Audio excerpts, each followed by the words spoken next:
اس کے بارے میں قرآن پاک میں یہ اس معجزہ کے بارے میں موجود ہے۔ قرآن پاک میں یہ وہ پہلا مقام ہے کہ جہاں پر نبی کریم علیہ السلام کا معجزہ بیان کیا جا رہا ہے، اور اس مقام پر ایک صاحب اپنی رائے سے تفسیر کرتے ہوئے اس آیت کریمہ کی تفسیر کرتے ہوئے کہتے ہیں کہ نہیں، انشقاق قمر سے مراد چاند کے 2 ٹکڑے کرنا مراد نہیں ہے، بلکہ قیامت سے پہلے چاند بھی جو ٹکڑے ٹکڑے ہوگا وہ مراد ہے۔ اصل میں اس کے دل میں جب نبی کریم علیہ السلام سے متعلق خبث ہے، نبی کریم علیہ السلام سے متعلق جب خبث ہے تو وہ کہاں مانے گا سیدھے طریقے سے؟ اور جانتے ہیں اس کی اپنی حیثیت کیا ہے؟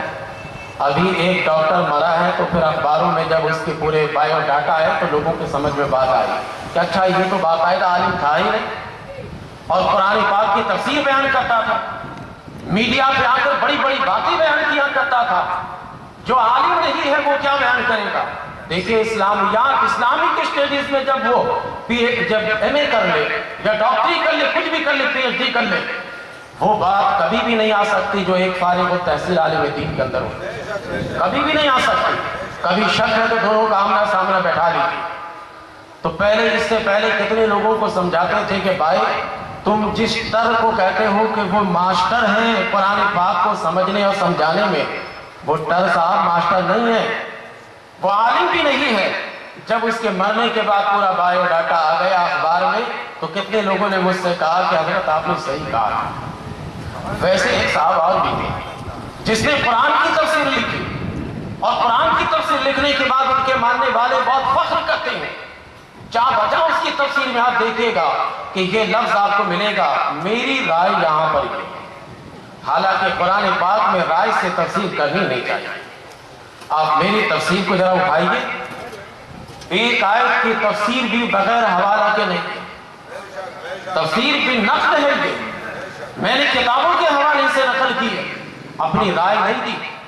اگر کہیں ضرورت میں نے محسوس کی ہے تو چوکور بریکٹ میں اس کو ڈال کے مقدمہ لکھ کر میں نے وضاحت کر دی۔ انصاف یہی ہے اور یہی صحیح طریقہ ہے کہ لوگوں کو بتائیں۔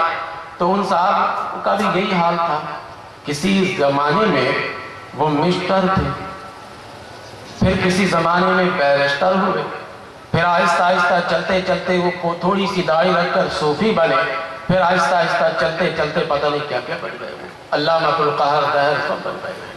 اب ان کے ماننے والے عالم کی بات مانتے نہیں، اسی کی بات مانتے، اس نے اپنی تفسیر میں لکھی۔ اور میں اتنے گراؤنڈ بنا کر بتا رہا ہوں کہ مجھے نام بتانے کی ضرورت ہی نہیں پیش آئی، سب آپ سمجھ گئے ہوں گے کہ میری مراد کیا ہے۔ تو جب مراد آپ سمجھ لیں تو مجھے بولنے کی ضرورت ہی کیا ہے؟ جب کام اشارہ ہی میں ہو جائے تو آپ سمجھ گئے ہوں گے کہ اس نے قرآن پاک کی تفسیر لکھتے ہوئے اس معجزہ کا بھی انکار کیا کہ نہیں، انشقاق قمر یہ سرکار کے اس معجزہ کی طرف اشارہ نہیں ہے کہ جسے یہ سنی لوگ بیان کیا کرتے، بلکہ یہ قیامت سے پہلے ہوگا۔ تو دیکھیں ایک مقام ہے قرآن کریم میں۔ اب نہ آپ میری بات مانیے گا نہ اس صاحب کی بات مانیے گا، میں قرآن پاک کا ایک اشارہ دیتا ہوں۔ اقترب ماضی کا صیغہ ہے، اقتربت الساعۃ وانشق القمر۔ یہ بیٹھے یہاں پر علماء، ان سے پوچھئے انشق ماضی کا صیغہ ہے، گویا چاند 2 ٹکڑے ہو چکا، ابھی قیامت میں ہوگا نہیں۔ میری بات بھی آپ نہ مانیے، میں آپ کی بات بھی نہ مانوں، نہ آپ ان کی بات مانیں نہ وہ آپ کی بات مانیں، قرآن جو کہہ رہا ہے وہی مانو۔ قرآن تو یہ کہہ رہا ہے انشق، چاند 2 ٹکڑے ہو چکا، اور وہ کب ہوا؟ جب مکہ کی سرزمین پر میرے نبی تشریف فرما تھے، چاند 2 ٹکڑے ہو چکا۔ تو گویا یہ بھی میرے نبی کا معجزہ ہے جسے قرآن بیان کر رہا ہے۔ یہ پہلا مقام ہوا۔ دوسرا مقام، نبی کریم علیہ السلام جب مکہ کی سرزمین پر تھے، آہستہ آہستہ غالب ہوتے آ رہے تھے، یہاں تک ایک موقع ایسا آیا کہ مکہ کے لوگ پریشان ہو گئے کہ ان سے جان کیسے چھڑائی جائے۔ آخر میں مشورہ کیا کہ ایسا کرتے ہیں کہ ہم ان کو راستہ سے ہٹانے کے لیے قتل کر دیتے ہیں، اور اس قتل کے لیے ہر قبیلے سے 2 نوجوان کا انتخاب کرتے ہیں، سب مل کر یک بار کی حملہ کریں گے اور کسی ایک پر اس کا مقدمہ چلے گا نہیں، سب مل کر کریں گے۔ کہا ٹھیک ہے۔ قرآن پاک نے اس معجزہ کو بھی بیان کیا ہے۔ نبی کریم علیہ السلام آرام کر رہے تھے، چاروں طرف سے گھیر لیا گیا، چاروں طرف سے گھیر کر جب اس انتظار میں تھے لوگ کہ یہ نکلیں گے صبح کے وقت ہم ان کو معاذ اللہ قتل کر دیں گے، نبی کریم علیہ السلام کو حکم ہوا کہ اب آپ نکل جائیے ہجرت کے لیے۔ سرکار نکلے، ان کے سامنے سے چلے جا رہے ہیں، کافر دیکھ نہیں رہے، جیسے ایک اندھا آدمی کے سامنے سے ایک اچھا آدمی گزر کر چلا جائے وہ دیکھ ہی نہیں سکے گا، ویسے ان کافرین کا معاملہ بنا کہ یہ آپ کے در دولت کا محاصرہ کرے کھڑے تھے۔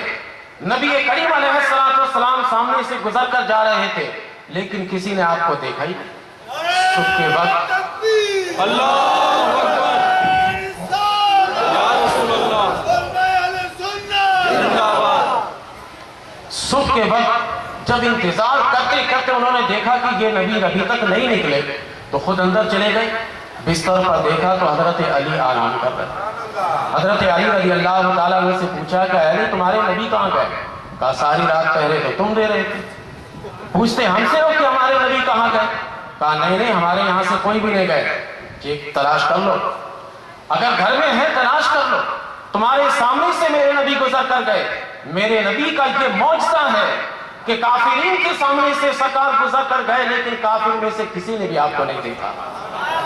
معلوم ہوا کہ نبی کا یہ معجزہ ہے، جس کو چاہے دیدار کرا دے، جس کو چاہے دیدار سے محروم رکھے۔ نعرہ تکبیر، نعرہ رسالت، نعرہ رسالت، علماء اہل سنت، حضور ممتاز الملت۔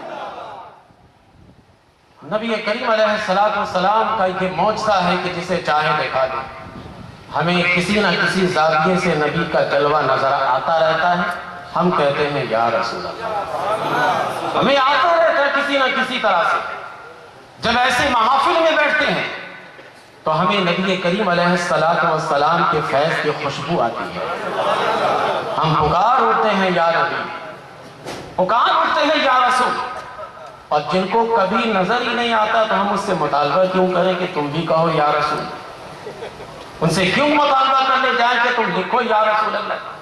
ان کو کبھی بھی نظر نہیں آتا۔